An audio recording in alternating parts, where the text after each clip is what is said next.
Welcome student आज हम कुछ करेंगे डेफिनेशंस। और आज की डेफिनेशंस में सबसे पहली जो डेफिनेशन होगी वो होगी सेंटर ऑफ कर्वेचर। तो लाइट वाले चैप्टर में जो रिफ्लेक्शन एक कंसेप्ट आता है, उस कंसेप्ट में एक बड़ी ही इंपॉर्टेंट डेफिनेशन है सेंटर ऑफ कर्वेचर। इसको कैसे डिफाइन करेंगे? The centre of curvature of a spherical mirror is the centre of the hollow sphere of glass of which spherical mirror is part। Definition कुछ ऐसी कह रही है कि ये हमारे पास एक स्फेरिकल मिरर है जो बीच में से खाली है, हॉलो है, और इसका जो सेंटर है, इस सेंटर को बोलेंगे हम सेंटर ऑफ कर्वेचर। क्या लिखेंगे? The centre of curvature of a spherical mirror is the center of the hollow sphere of glass of which spherical mirror is part। It is usually represented by letter C। इसको हम कैसे represent करेंगे? Letter C से। अब देखो ध्यान से, the reflecting surface of a concave mirror lies towards the centre of curvature. अब देखो ये कनकेव मिरर है, इसकी रिफ्लेक्टिंग सरफेस कहाँ है? सेंटर ऑफ कर्वेचर की तरफ है। लेकिन अगर यही कन्वेक्स मिरर है तो इसकी जो रिफ्लेक्टिंग सरफेस है opposite to the centre of curvature है। तो यही लिखा यहाँ पे, the reflecting surface of a concave mirror lies towards centre of curvature, while in case of convex mirror reflecting surface lies opposite to the centre of the curvature. I hope so कि आपको जो बात पता चल गई है। आइए एक बार फिर समझते हैं। The center of curvature of a spherical mirror is the center of the hollow sphere of glass of which spherical mirror is part। It is usually represented by letter C। The reflecting surface of a concave mirror lies towards the center of curvature, while in case of a convex mirror, reflecting surface lies opposite to the centre of curvature. देखिए एक बात और आपको मैं बता दूं, देखिए अगर कभी जैसे ये हमारे पास प्रिंसिपल एक्सिस है, ये मेरे पास मिरर है, देखो ध्यान से, अब हमारे पास है, सपोज करो ये कोई ऑब्जेक्ट है और ये रे फॉल कर रही है मिरर पे। आपको पता है पैरेलल जाएगी तो ये कहाँ से पास करेगी? फोकस से, ठीक है। अब देखो ये सपोज करते हैं this is the centre of curvature. अगर सेंटर ऑफ कर्वेचर से इस मिरर की सरफेस पे कहीं भी अगर एक लाइन, स्ट्रेट लाइन हम बनाते हैं तो ये हमेशा ये जो स्ट्रेट लाइन है ये वर्क करेगी नॉर्मल। क्या बनेगी? ये हमेशा नॉर्मल बनेगी।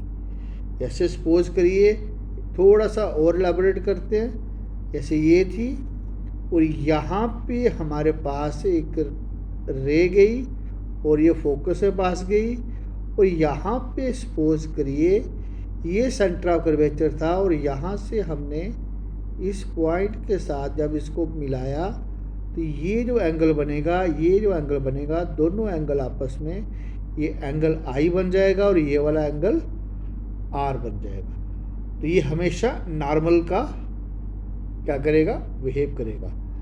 तो मुझे उम्मीद है कि आपको जो बात समझ आ गई है। अब चलते हैं नेक्स्ट। हमारे पास डेफिनेशन है, कौन सी है? पोल की बात करेंगे अब। Pole the centre of a mirror called as pole. देखो अगर कोई स्फेरिकल मिरर है और उस मिरर का ये जो सेंटर है हमारा, इस सेंटर को हम कैसे लिखेंगे? पोल बोलेंगे। The centre of a mirror called as pole of spherical mirror, it is represented by letter P।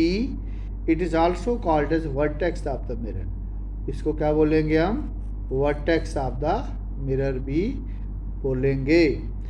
तो अब देखिए ये हमारे पास प्रिंसिपल एक्सिस है, ये जो पॉइंट है इस मिरर का, ये जो सेंटर है इसको बोलेंगे pole of the spherical mirror, और ये सी था centre of the hollow sphere, इसी को सेंटर ऑफ कर्वेचर। और यहाँ से अगर कोई हमारी लाइन, सपोज करो कहीं भी लाइन, ये एक लाइन हमारी ड्रा करते हैं सेंटर ऑफ कर्वेचर से मिरर के ऊपर, ये कैसे बिहेव करेगी, हमेशा नॉर्मल बिहेव करेगी। तो आइए चलते हैं अपने नेक्स्ट डेफिनेशन पे। अब बात करते हैं प्रिंसिपल एक्सिस की। कह रहा है it is the straight line passing through the centre of curvature and pole of the spherical mirror. देखो अगर ये हमारे पास एक मिरर है, ये जो लाइन पास कर रही है, अगर सेंटर ऑफ कर्वेचर और पोल के थ्रू पास कर रही है, स्ट्रेट लाइन पास कर रही है through centre of curvature and pole of the spherical mirror, तो इस लाइन को क्या बोलेंगे हम, प्रिंसिपल एक्सिस बोलेंगे। तो कह रहा है principal axis is the normal of the mirror at its pole, और ये भी नॉर्मल बिहेव करती है कहाँ पे, पोल पे।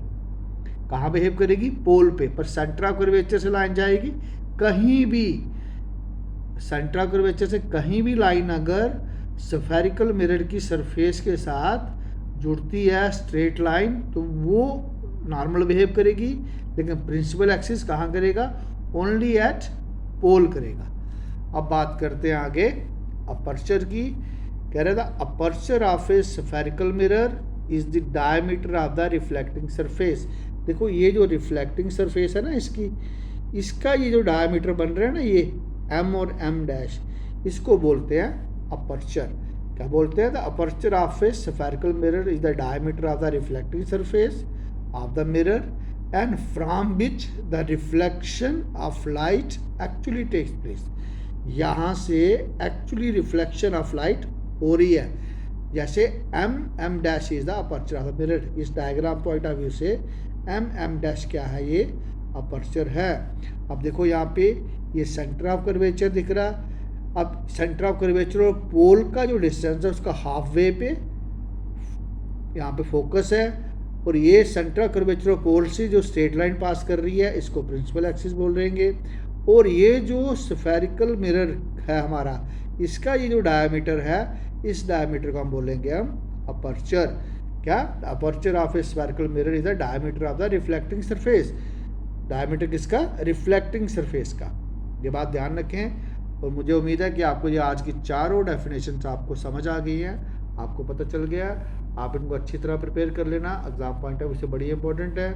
मुझे उम्मीद है कि आप मेरे इस वीडियो को लाइक करोगे, शेयर करोगे और दोस्तों तक पहुँचाओगे।